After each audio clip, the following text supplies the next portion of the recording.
सोनीपत के रहने वाले डॉक्टर श्रेयक गर्ग ने प्रतिष्ठित संघ लोक सेवा आयोग सिविल सेवा परीक्षा में 35वीं रैंक हासिल कर उपलब्धि हासिल की है। डॉक्टर गर्ग की सफलता का जश्न पूरे क्षेत्र में मनाया जा रहा है। श्रेयक गर्ग के दादा का सपना और लोगों की मदद के लिए गर्ग ने पहले MBBS की पढ़ाई की और MBBS बनने के बाद अब IAS अधिकारी बने हैं।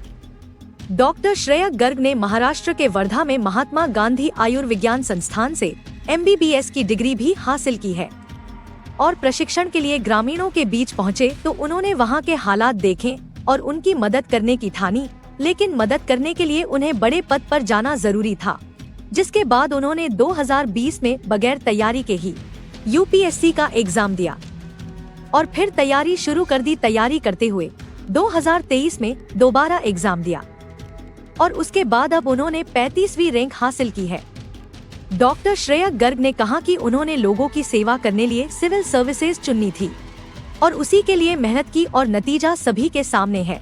तैयारी के लिए सोशल मीडिया और मोबाइल से भी दूरी बनाए रखी और साथ में 9 घंटे की पढ़ाई भी अहम योगदान देती है। जी, मैं डॉक्टर श्रेयक गर्ग, मैंने 2024 सिविल सर्विस सेवा परीक्षा में 35वां रैंक हासिल किया है और मैंने इसकी जो मोटिवेशन है मेरे को अपने इंटर्नशिप एक्सपीरियंस डॉक्टर के दौरान मिली थी कि एक हम ब्रॉड स्केल पर काम कर सकें और लोगों की पीड़ाओं को दूर कर सकें। इससे पहले भी कोई अटेम्प्ट UPSC आपने किया? हाँ जी, मैंने पहला अटेम्प्ट 2022 में दिया था, बिना पढ़े लिखे दिया था क्योंकि मैं देखना चाहता था ये एग्ज़ाम क्या है। फिर प्रॉपरली तैयारी मैंने 2023 जनवरी से चालू करके 2023 में दिया था। उसमें मेरा प्रीलिम्स क्लियर हुआ था लेकिन मेंस नहीं हुआ था और 2024 अटेम्प्ट में मेरा 35वां रैंक है। श्रेयक, जब आप इंटर्नशिप कर रहे थे तो आपको क्यों लगा कि आपको UPSC क्लियर करना है, एक सिविल सर्विस सेवक बनकर लोगों की सेवा करनी है, वहाँ पर क्या बदलाव आया आपके मन में? जी, सिविल सेवा का हिस्सा बनने से एक तो आपकी अपॉर्चुनिटीज़ बहुत ज़्यादा एक्सपैंड हो जाती हैं, एक ये रीज़न मेरे को लगा, और दूसरा ये है कि आप बिल्कुल ग्राउंड लेवल पर और मास लोगों के लिए हेल्प कर सकते हैं। तो अब आपने अपनी मेडिकल की जो पढ़ाई है वो कहाँ से पूरी की और अब अभी हाल में आप क्या कर रहे थे?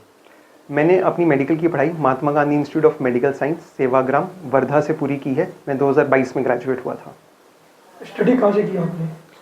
मैंने अपनी schooling sector 14 Sonipat Jahangirdas Kapoor public school से की है। क्या सोचा जब MBBS करने के बाद कि UPSC क्लियर करनी है? एक ब्रॉड डॉक्टर भी एक ब्रॉड एरिया में काम है वो कर सकता है, लोगों की अच्छे से सेवा कर सकता है, लेकिन आपने सिविल सर्विसेज को क्यों चुना? हाँ जी, मेरे इंटर्नशिप के एक्सपीरियंस के दौरान मेरे को ये लगा और मेरी अपनी स्किल्स को देखते हुए कि मैं पॉलिसी लेवल पर काम करना चाहूँगा, जो कि एक मेरा इंटरेस्ट है कि पॉलिसी लेवल पर काम करने से बहुत एक लार्ज स्केल पर आप ये काम कर सकते हैं और जो हेल्थ से रिलेटेड मुद्दे हैं और भी जुड़े जो मुद्दे हैं, हेल्थ हो गया, एजुकेशन हो गया, आप उन पे और बेहतर काम कर सकते हैं। क्या कभी सोचा था कि UPSC में जाऊँगा और 35 रैंक प्राप्त करूँगा? जी, सोचा तो कभी ऐसा नहीं था। मैं तो सिर्फ दिन भर दिन और जो मेरा एक हफ्ते का शेड्यूल होता था उसके बेस पर हम चल रहे थे। क्या शेड्यूल रखते थे प्रतिदिन UPSC एग्जाम के दौरान? जी, प्रतिदिन मेरा टारगेट रहता था कि जो मैं 2 सब्जेक्ट्स पढ़ूंगा मैं उनको कंप्लीट कर सकूं और एक अपनी कांस्टेंट प्रैक्टिस रख सकूं और कहीं ना कहीं मैं 6 से 9 घंटे का टाइम अपनी पढ़ाई में दे सकूं। UPSC की तैयारी के दौरान क्या सोशल मीडिया, TV, खेल, इनसे दूरी बना के रखी? हाँ जी, मैंने ये मेरा खुद से फैसला था। मैंने किसी भी सोशल मीडिया, मोबाइल और TV से दूरी बनाए रखी।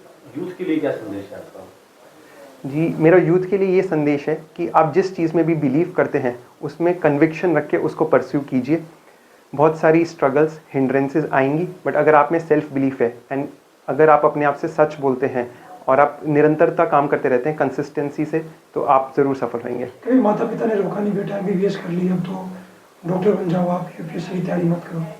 जी नहीं, माता पिता ने कभी नहीं रोका। उनको पूरा बताने के बाद कि मैं इस रास्ते पर जाना चाहता हूँ, उनका मेरे को फुल अनकंडीशनल सपोर्ट मिला। क्या करते हैं माता पिता? जी, मेरी मम्मा होम मेकर है और पापा Deenbandhu Chhotu Ram University of Science and Technology Murthal में डीन अकेडमिक्स है। क्या UPSC की तैयारी के दौरान जो आपके दोस्त हैं उनसे भी दूरी बना के रखी? हाँ जी, मैंने अपने लिए सारे कॉन्टैक्ट्स बंद कर रखे थे। मेरा नाम है डॉक्टर रमेश कुमार गर्ग। डॉक्टर साहब जी, बेटे ने UPSC में 35 रैंक हासिल किया, आज कितनी खुशी? आज खुशी का कोई ठिकाना नहीं है। मुझे लगता है दिवाली, होली या जितने भी हमारे त्यौहार होते हैं उन सबको भी अगर मिला लिया जाए उससे ज़्यादा खुशी का ठिकाना है। बेटा ने एमबीबीएस की डॉक्टर बन गई, जी। फिर ऐसा क्या कि यूपीएससी क्लियर करेंगे? एमबीबीएस में जाने का डिसीज़न मेरे बेटे का अपना डिसीज़न था। उसने 10th क्लास में डिसीज़न लिया था। तब हम दोनों हस्बैंड वाइफ ये सोचते थे कि बेटे को इंजीनियरिंग में जाना चाहिए, मेडिकल में जाना चाहिए। मुझे आज भी याद है कि एक दिन ऐसा था और उसने हमें एक डिसीज़न दिया कि पापा मैं मेडिकल करना चाहता हूँ, बट मैं साथ में नॉन मेडिकल रखूँगा। हमें सिर्फ इतना कहा था कि बेटा आप कोई भी फील्ड चूज़ करें बट एक चूज़ करें, because you have the capability, you have the potential कि आप किसी भी चीज़ में एक्सेल कर सकते हैं। तो उसने अपना मेडिकल का डिसीज़न लिया और मेडिकल में नीट एग्ज़ाम उसी साल स्टार्ट हुआ था। उसके थ्रू 2016 में उसको Mahatma Gandhi institute of medical sciences Sevagram में एडमिशन मिला। उसको दिल्ली या हरियाणा में भी एडमिशन मिल रहा था, बट उससे पहले वो 10 दिन लगा चुका था, तो उसने वहीं रहने का डिसीज़न लिया। ड्यूरिंग द मेडिकल मुझे याद है कि उसने इंस्टीट्यूट में अपना education, sports activities, research activities हर एक पे कंसंट्रेट किया। मेरे फादर का कभी एक सपना होता था कि हमारे परिवार में एक डॉक्टर हो, तो मुझे बड़ी खुशी हुई थी जब इसका डॉक्टरी में एडमिशन हुआ कि मेरे फादर का एक सपना पूरा होने जा रहा है। उनका दूसरा सपना यही होता था कि एक परिवार में एक डॉक्टर और एक उस टाइम तो लोग कहते थे कि वह डीसी होना चाहिए। बाकी इसका अपना डिसीजन था। 2022 जब ये फाइनल ईयर और इंटर्नशिप में था, तो मुझे लगता है बहुत सारे ऐसे इशू रहे। कुछ देखो हेरिडिटरी इफेक्ट होते हैं, जैसे मैं कह रहा हूँ कि मेरे फादर का एक सपना था, कहीं हम लोग मतलब किसी मन में इच्छा रहती थी कि बच्चा चाहे किसी भी जॉब में जाए बट कहीं ना कहीं कंट्री में अपना एक नाम ले। और बाकी उसके अपने मोटिवेशन थे कि वो हमें आके बताता था कि पापा जब हम सेवाग्राम से जाते हैं वो एक ऐसा इंस्टीट्यूट है जो रियल सेंस में रूरल एरियाज़ में पोस्टिंग देता है। बच्चों को 15-15 दिन गाँव में रहना पड़ता है और वो विदर्भ का एरिया है जहाँ पे हम कह सकते हैं काफ़ी पॉवर्टी है हमारी, लोगों को रिसोर्सेज नहीं है, मेडिकल फैसिलिटीज़ उस कोर एंड तक नहीं पहुँच सकती।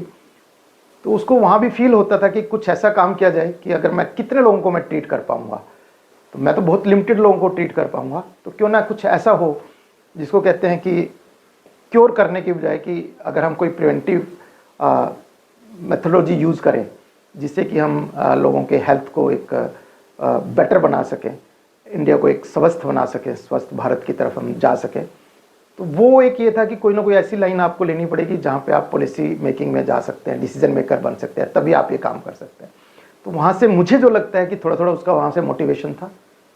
उस मोटिवेशन को लेके उसने मुझे कहा कि पापा मैं एक बार यूपीएससी का एग्ज़ाम सिर्फ देखना चाहता हूँ कि एग्ज़ाम कैसा होता है, क्या होता है इस एग्ज़ाम में, क्या इस एग्ज़ाम में आता है।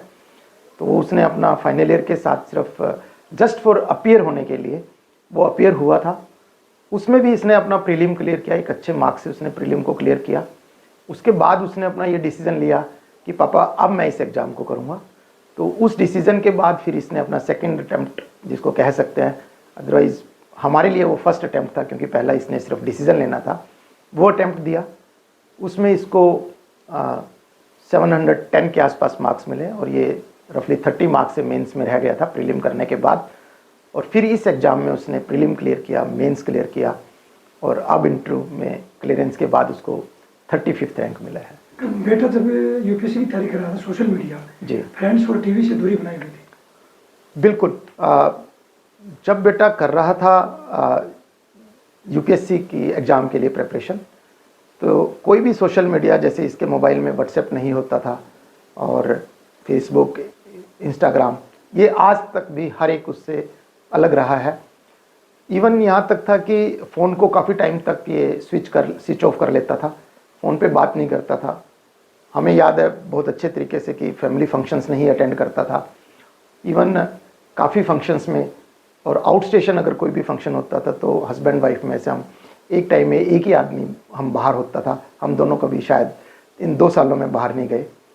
और मुझे अपने फैमिली मेम्बर से, हमारी एक बड़ी फैमिली है, मैं खुद 5 भाई और 3 बहनें हैं, तो उनसे मिलता था या उनके फ़ोन आते थे, वो कहते थे कि श्रेय तो फ़ोन ही नहीं उठाता है, क्योंकि हर परिवार में थोड़ा बहुत फ्री होता है कि ये अकेला डॉक्टर है हमारी फैमिली में, तो किसी न किसी को कुछ ना कुछ पूछना होता था तो उनको ये रहता था कि वो तो फ़ोन ही नहीं उठाता। तो मेरे लिए बड़ा मुश्किल होता था उनको ये जवाब देना, क्योंकि मैंने किसी को नहीं बता रखा था कि वो यूपीएससी की तैयारी करता है। बट बहुत अच्छे से उसने एक पूरी तरीके से हर सोशल प्रोग्राम से डिस्टेंस को बना के रखा। आज खुशी है पूरी? बिल्कुल खुशी है, डेडिकेशन है। और मुझे आज ये खुशी इसलिए है क्योंकि अब हम सबको बता सकते हैं कि रियल सेंस में अगर उस टाइम वो सोशल मीडिया से दूर था, अगर वो मोबाइल का फ़ोन यूज़ नहीं कर पा रहा था, अगर वो रिलेशंस में फ़ोन नहीं पिकअप कर रहा था, ब्रदरहुड्स में फ़ोन नहीं पिकअप कर रहा था, तो उसके पीछे एक बहुत बड़ा रीज़न था। और वो आज उसकी जो अचीवमेंट है वो हमारे पूरे परिवार के लिए एक बिल्कुल इस चीज़ का प्रूफ है कि यस, कि that was a real coach. तो क्या माने कि दादा का सपना पोते ने पूरा किया? हाँ, बिल्कुल कह सकते हैं, दादा का सपना पोते ने पूरा किया, इसमें भी कोई शक नहीं होगा। लेकिन ऑफ कोर्स बड़ी मेहनत और सबका सहयोग, सबका आशीर्वाद इसमें रहा।